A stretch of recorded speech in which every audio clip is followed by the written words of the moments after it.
Bienvenidos a Poblar TV. A continuación les traemos una breve biografía de Hércules o Alcides. Héroe tebano e hijo de Júpiter y Alcmena, estaba aún en la cuna cuando Juno, o Hera, enemiga suya, envió 2 serpientes para que la devorasen, y apenas el pequeño las vio, cogiólas con sus manitas y las estranguló. Hércules tuvo muchos maestros. Eurito enseñóle a tirar con el arco, Castor a luchar perfectamente armado, Autólico a guiar el carro, Lino a tocar la lira y cantar. Confiado desde muy joven al centauro Quirón, llegó a ser el hombre más valiente y más famoso de tu tiempo. El eco de su fama llegó muy pronto a los oídos de Euristeo, rey de Micenas, al cual Hércules, por un decreto de la suerte, se hallaba sujeto. La suerte había declarado al efecto de Hércules y Euristeo que el que naciera el último obedecería al primero. Juno, que detestaba a la familia de Hércules, adelantó en 2 meses el nacimiento de Euristeo. Este tirano le llamó a su corte y le recibió duramente, ordenándole que realizara 12 temerarias empresas llamados trabajos de Hércules, de las cuales haremos un sencillo relato. El primero: cerca de la villa de Nemea vivía un león que devastaba los campos. Este animal engendró el gigante Tifón. Era de una corpulencia descomunal y llenaba de espanto todas las comarcas vecinas. Hércules, cuando apenas contaba 16 años, le atacó agotando todas las flechas de su carcaj contra su piel impenetrable. Le golpeó con su masa de hierro hasta romperla y finalmente le ahogó entre sus brazos. Desde entonces, la piel de este león le sirvió de vestido. Segundo, una hidra espantosa desolaba las sierras de Lerna, cerca de Argos. Este monstruo tenía 7 cabezas y cuando se le cortaba una de ellas brotaban otras 2 en su lugar. Hércules cortóselas todas de un solo golpe.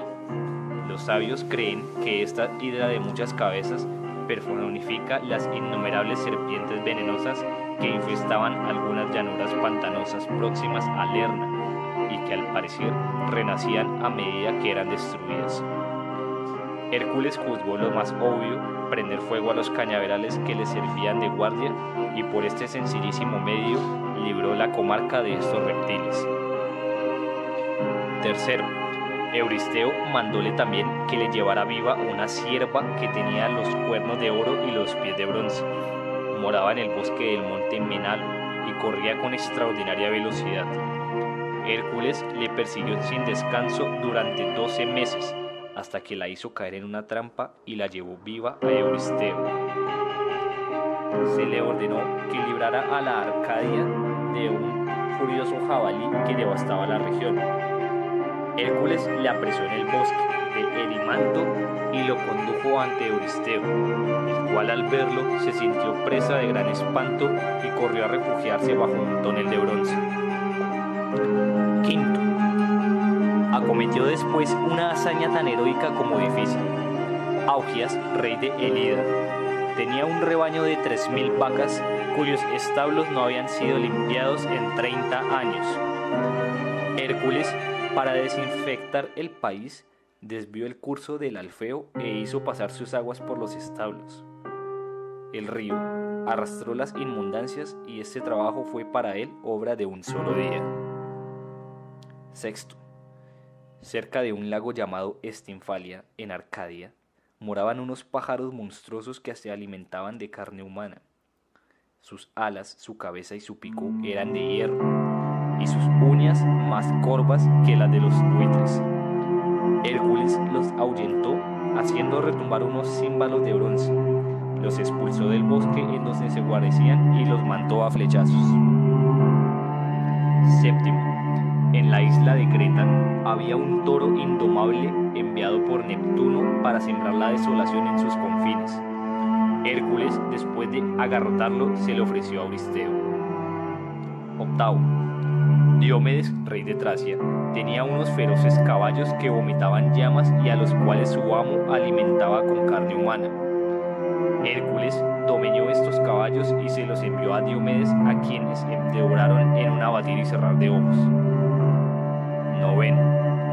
Las amazonas eran mujeres guerreras que moraban en el Asia Menor, a lo largo de las costas del Ponto Euxino. Hacían perecer o destrozaban a sus hijos y educaban cuidadosamente a sus hijas en la profesión de las armas. Euristeo encargó a Hércules que se les sometiera y les llevara el cinturón de Hipólitia, que era su reina. Gesta verdaderamente difícil y en extremo laboriosa, para la cual Hércules se asoció con Teseo, su más esforzado amigo. Llegados junto a las costas de Capadocia, atacaron este poblado de mujeres. Dieron muerte a una buena parte de ellas. Dispersaron las restantes y llevaron cautiva a su reina. 10. Gerión, rey de la Bética, era un gigante constituido por 3 cuerpos que tenía custodiados día y noche sus ricos rebaños por un can de 7 cabezas. Hércules recibió orden de entablar combate con este rey, arrebatarle sus rebaños y conducirlo a Grecia. Secundado por Yolas, consanguíneo suyo, llevó a cabo este nuevo trabajo con éxito completo. 11.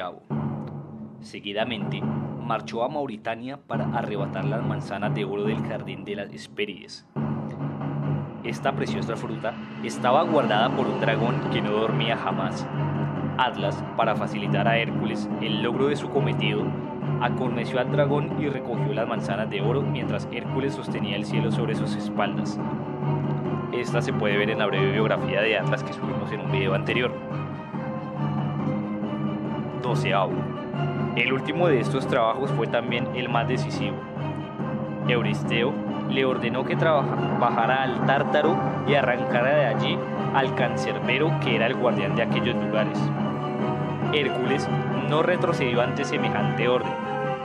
Bajó al imperio de las sombras, encadenó al monstruo y lo arrastró fuera del dominio de los infiernos a pesar de su obstinada resistencia.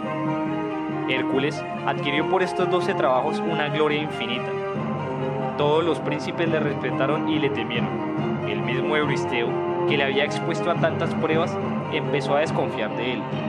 Pero Hércules, despreciando una venganza fácil, no se preocupó, sino de exterminar a los criminales y a los tiranos que oprimieran la tierra. Busiris, rey de Egipto, inmolaba en honor de Júpiter y sin clemencia alguna a todos los extranjeros que llegaban a sus estados. Hércules debía sufrir los mismos tratos. El héroe, sin defenderse, se dejó conducir cargado de cadenas al ara en que debía derramar su sangre. Pero apenas hubo llegado al lugar del sacrificio, después de romper los hierros que le aprisionaban, con el mismo cuchillo que debía sacrificarle, exterminó a Busiris y a toda la familia real. El famoso ladrón Caco, hijo de Vulcano, había establecido su morada en Italia, en la ribera del Tíber, en el mismo lugar donde más tarde se levantó la ciudad de Roma. Vivía retirado en lo más escondido de su antro, y de allí no salía sino para desolar al país con sus fechorías. Monstruo mitad hombre y mitad sátiro, de una estatura colosal, vomitaba torbellinos de fuego y su caverna estaba sembrada de huesos humanos. Hércules, después de derrotar a Gerión, acertó a pasar junto a la morada de Caco. Rompió la enorme piedra que obstruía la entrada. Se adelantó hacia el malvado, le sujetó a pesar del fuego que vomitaba y le estranguló. Anteo, hijo de Neptuno y de la tierra, medía 100 pies de altura. Puesto en acecho en los arenales de Libia, obligaba a los viajeros a luchar con él y los aplastaba con el peso de su cuerpo. Era un atleta tan diestro que había hecho un voto de levantar a Neptuno un templo con los cráneos de los adversarios por él vencidos. Provocado Hércules a este combate por el gigante horrible, nuestro héroe lo derribó en tierra, pero en vano, porque la tierra, su madre, le daba nuevas fuerzas siempre que con ella se ponía en contacto. Advertido Hércules de este singular prodigio, lo levantó en el aire y lo ahogó en sus brazos. Después de llevar a cabo esta penosa hazaña, Hércules, cediendo al cansancio, se durmió sobre la arena y durante su sueño fue asaltado por una multitud de pigmeos, seres fabulosos que formaban un pueblo enano. Tenían solamente un pie de estatura, edificaban sus casas con cáscaras de huevo, viajaban sobre carros tirados por perdices y segaban sus trigales con hachas al modo que nosotros lo haríamos para talar un bosque. Cuando las grullas u otros pájaros les hacían guerra, los pigmeos se pertrechaban con todas sus armaduras, montaban sobre sus cabritos o corderos y así equipados iban al encuentro del enemigo. Para atacar a Hércules, tomaron las mismas precauciones que si se tratara de poner sitio a una ciudad. Las dos alas del ejército liliputiense irrumpieron sobre cada uno de sus brazos. El cuerpo de batalla dio un salto a la cabeza y los arqueros dirigieron sus flechas contra el pecho. Despertado Hércules al oír este ruido, no pudo contener su risa, y después de envolver al singular hormiguero en la piel de león, los depositó vivos ante Euristeo. Finalmente, habiendo penetrado durante sus expediciones hasta Gades, en los confines de España, pensó haber llegado a los límites del mundo, y separó dos montañas llamadas Calpe y Avila, una de las cuales está en la costa española y la otra en la africana, para poner en comunicación el Atlántico con el Mediterráneo. En la cima de estas montañas levantó dos columnas destinadas a mostrar a las generaciones futuras que hasta allí había llevado sus gestas gloriosas, y grabó en ellas esta lacónica inscripción que desde entonces se ha hecho proverbial: Non plus ultra. Los hechos extraordinarios realizados por Hércules llegaron a los oídos de Ónfale, reina de Lidia, la cual ardió en vivo deseo de conocer a este héroe incomparable. Desde su primera entrevista le amó y se vio correspondida. El hijo de Alcmena, seducido por su belleza, se avinó para complacerla a las más serviles condescendencias y a sumisiones indignas de su gloria. Ónfale ordena, Hércules obedece. La reina le despoja de su piel de león, arroja su tosca masa, rompe sus flechas, le viste con ropaje femenino, coloca en sus manos la rueca y el huso y le ordena que trabaje. Con aquellas manos con que aterrará a los monstruos, Hércules hila los vellones de lana para complacer a una mujer caprichosa que se goza en su aporo y le pega cada vez que por desgracia rompe o enreda el hilo. Apenas pudo Hércules sacudir el yugo envilecedor, concibió una ardiente pasión por Deyanira, que estaba destinada a ser la esposa del río Aqueloo. Aqueloo no se avino a ceder su prometida y para conservarla luchó con Hércules cuerpo a cuerpo, siendo derribado. Entonces tomó la fortuna de una serpiente y con espantosos silbidos prendió a amedrentar al héroe. Hércules le sujetó por la garganta, estaba ya a punto de ahogarle cuando Aqueloo se transformó en toro. Hércules no se inmutó, lo agarró por uno de sus cuernos y no cesó hasta que lo hubo arrancado. Las ninfas lo recogieron, lo llenaron de flores y frutas y este fue el cuerno de la abundancia. Esta fábula ha tenido entre otras interpretaciones las siguientes. Aqueolo era un río que arrastraba las campiñas de Etolia con sus frecuentes inundaciones. Hércules levantó fuertes diques para encauzar el río.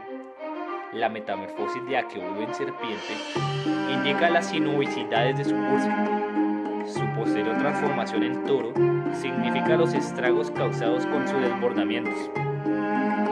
Hércules le arrancó un cuerno, o sea que se reunió en un solo lecho los dos brazos del río. Y este cuerno fue el símbolo de la abundancia, porque la normalización del curso del río fue una fuente de riqueza para el país que recorría. Hércules, después de vencer a Aqueolo, llevaba hacia su querida Deina a Trinto. Tirinto, ciudad de Peloponeso en la Argólida, era una de las principales residencias de Hércules, llamado por esto el héroe de Tirinto.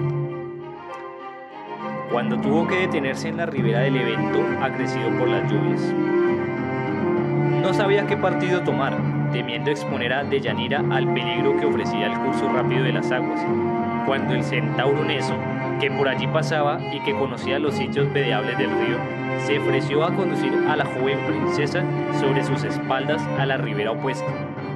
Hércules se la confió, pero no sin inquietud. Lanzó a la orilla opuesta su arco y su maza, guardados el carcac, y atravesó el río a nado. Llegaba ya a la otra parte cuando oye los gritos de Deyanira, que implora su socorro, pues el centauro, agarrándola fuertemente, huye con ella. «Temerario», le grita Hércules, «la velocidad que te dan tus 4 pies podrá salvarte de mi persecución, pero no de mis flechas». Inmediatamente, el héroe dispara uno de sus dardos que atraviesa al centauro de parte a parte. Aquella flecha estaba envenenada. Neso, sintiéndose morir, piensa aún en vengarse, coge su túnica empapada en sangre y veneno. Le ofrece a Deyanira y la persuade de que posee la propiedad de avivar el cariño conyugal y devolver a sus esposas los maridos inconstantes. Algunos años después, Deyanira quiso utilizar aquel misterioso presente, habiendo sabido que Hércules se hallaba en Eubea, retenido al lado de Iole, hija de Eurito. Envió al esposo voluble por conducto de Licas la túnica de Neso. Hércules recibió gozoso el inesperado obsequio, pero apenas la túnica fatal hubo tocado su cuerpo, se sintió devorado por un fuego interior, pues el veneno había penetrado hasta sus venas. Lleno de rabia y fuera de sí, coge a Licas y la arroja al mar, y como los dolores se recrudecen, lanza gritos espantosos vomitando imprecaciones contra Euristeo, Juno y Deyanira. Viendo Hércules que su mal no tiene remedio y que se acerca a su muerte, derriba sobre el monte Eta a algunos de los grandes árboles y con ellos levanta una pira sobre la cual extiende la piel del león de Nemea. Se acuesta allí como sobre un lecho con la cabeza apoyada sobre su masa, y ordena a Filoctetes que prenda fuego, cuando las llamas envolvían ya la pira y los dioses desde la cumbre del Olimpo contemplaban con dolor la muerte de un héroe que tantos servicios había prestado a la humanidad. Júpiter les dijo: «No temáis, Hércules triunfará de esas llamas. La vida que de mí recibió no puede perecer, y cuando éste, ya purificado por el fuego, vendrá a sentarse entre nosotros en las mansiones celestes, y todos vosotros aplaudiréis esta merecida distinción». Los dioses celebraron la apeteosis de Hércules, y la propia Juno dio su beneplácito concediéndole por esposa a su hija Hebe, diosa de la juventud. Iolas, sobrino y amigo de Hércules, le había acompañado en las expediciones más peligrosas, combatiendo a su lado y desplegando en todos los encuentros tanto ardor como valentía. Separado de Hércules, hizo a la familia de este semidios, entonces tan abatida y desesperada, objeto de solicitud. Reúne las Heráclidas, nombre con la que se designan a las descendientes de Hércules. Les hace tomar las armas, aviva su entusiasmo y se adelanta a su cabeza contra Euristeo en la Argolia. Auxiliado por un ejército ateniense, Iolas entabla un combate terrible en el cual sucumbe Euristeo con sus 5 hijos. Algunos escritores atribuyen esta victoria a Ilus, hijo de Hércules y de Deyanira. La muerte de Euristeo, que forma época en la historia, ocurrió hacia el año 30, antes de la guerra de Troya. Atreo, yerno de este rey, le sucedió sin oposición y ocupó el trono de Argos y Micenas. Bien, esto ha sido todo, espero les haya gustado, no olviden suscribir y dejar sus comentarios. En la descripción del video podrán encontrar los vínculos de nuestras páginas oficiales, Facebook y Twitter, y nos vemos en otra ocasión.